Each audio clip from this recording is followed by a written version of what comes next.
Alors, je tenais personnellement à remercier la presse ici présente, accompagnée de la coalition Yewwi Askan Wi Podor commune et départementale, bien entendu, et en remerciant toute la population de Podor, sans oublier ceux qui n'ont pas voté pour nous.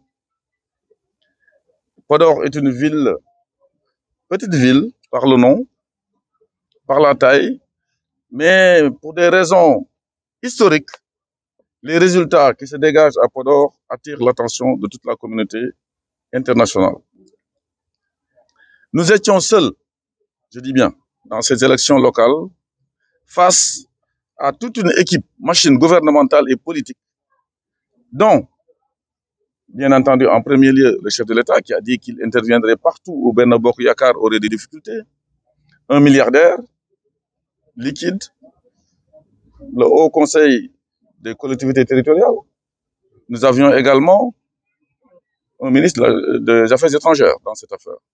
Donc, notre combat aujourd'hui, nous en sortons très fiers de ce que nous avons fait, d'avoir secoué le cocotier au point, je dis bien, au point de le faire douter.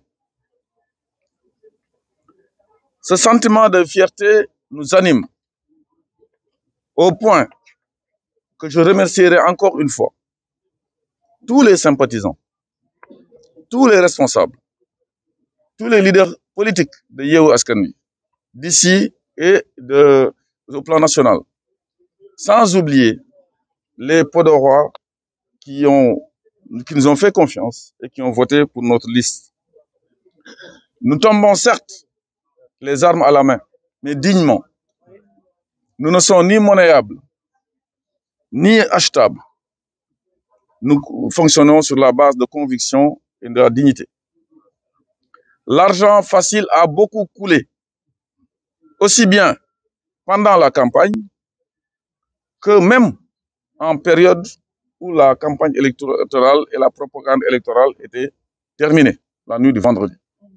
Samedi, on a vu des véhicules circuler en pleine nuit, au vu et au su de celui qui représente ici le chef de l'État, le préfet, que je respecte bien. Ces choses n'auraient pas dû avoir lieu. Parce qu'au moment où nous respections le code électoral, les milliardaires étaient dans les rues en train de distribuer gracieusement et de profiter pour acheter des consciences et des voix de personnes qui souffrent. Ça a beaucoup joué dans cette élection et tout le monde le sait. 5 millions distribués dans le marché gratuitement. 3 millions à la communauté Maure. 3 millions à la communauté Niénion. 2 millions à la communauté des transporteurs. Sans compter tout ce qui s'est passé dans la nuit de samedi, tout ceci augure et montre que nous sommes battus avec conviction, mais également nous sommes tombés les armes à la main, mais dignement. Je veux dire tout simplement que dans la nuit de vendredi, vous l'avez remarqué, lorsqu'on nous a dit que la campagne était terminée, même nos véhicules sérigraphiés ont fait l'objet de retrait des affiches qui étaient dessus. Nous sommes restés chez nous. Ce qui n'est pas le cas de la mouvance présidentielle qui a titubé. Ça, c'est une première explication que tout le monde connaît et que eux-mêmes, n'ayant pas pu faire une clôture de leur campagne, faute de politique, faute de Podorois qui les suivaient, ont dû annuler leur caravane et leur meeting qui était organisé à Sinthiane. Alors que nous étions dans la ville à Pavoné, suivis par toute une population. Vous avez fait douter.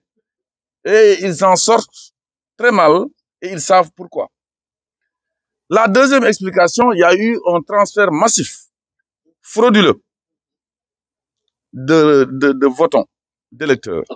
Il y a deux types de transferts. Ceux qui sont nés à Podor, ceux qui sont résidents peuvent venir s'inscrire à Podor, même s'ils travaillent à Richard Toll ou à Dakar. Mais ceux qui n'ont rien à voir avec les critères de résidence et qui n'ont rien à voir avec les critères de naissance prévus par le code électoral ont été convoyés ici. Vous vous souvenez au mois de septembre, devant la préfecture. Des problèmes. 512 transferts au mois de septembre. Je ne compte pas ce qui a été fait avant par aujourd'hui celui qui a été déclaré élu parce qu'il a gagné les élections avec la manière. Tout ceci montre que quand on est maire, on est rédacteur des certificats de résidence, on en fait ce qu'on veut. Et ça, je pense que c'est quelque chose qui doit être repensé dans un jeu démocratique. Ensuite, vous avez vu, à notre niveau, je dis bien, Yewwi Askan Wi, et je parle à la communauté nationale et internationale, zéro transfert. Même ma propre épouse, qui est de Ndioum, à 45 km d'ici, n'a pas été transférée à Podor. Alors qu'on a vu 8 bus entrer, plus 3, bien entendu, de Sénégal Tour, plus 3 bus de Oser l'Avenir, pour venir tout simplement grossir les rangs. Chers Podorois et Podoroises, votre maire a été élu avec des personnes qui ont été frauduleusement transférées et qui viennent des villages environnants. De Royal Sali, je renvoie à la déclaration de M. Mamoudou Lamine Ndiaye, que je respecte beaucoup, de Royal Sali dans les hôtels et partout, qui sont venus ici. Les Podorois ont préféré, pour certains, s'abstenir parce qu'il y a eu une forte abstention. Ça aussi, il faut le dire. Mais Podor, il faudra avoir mal lorsque la capitale départementale, Podor, je parle aux Podorois, lorsque cette capitale départementale, qui est Podor commune, sera transférée à Boki Dialobé ou à Ndioum, qu'ils n'en veulent qu'à eux-mêmes. Nous sommes là pour nous battre sur des principes, sur des choses qui vont intervenir. C'est vrai que ma grande sœur Aïssata Tall Sall est une lionne qui s'est tout le temps opposée, mais elle n'a plus ces forces-là, politiques, et même pour le contenu de sa position. Non, il ne faut pas que les Podorois en veulent aussi. Lorsque le président de la République actuelle, se basant sur ces résultats-là, ose penser à un troisième mandat. De toute façon, nous sommes battus localement, mais à partir de maintenant, mon combat personnel, Moussa Diop, est un combat national.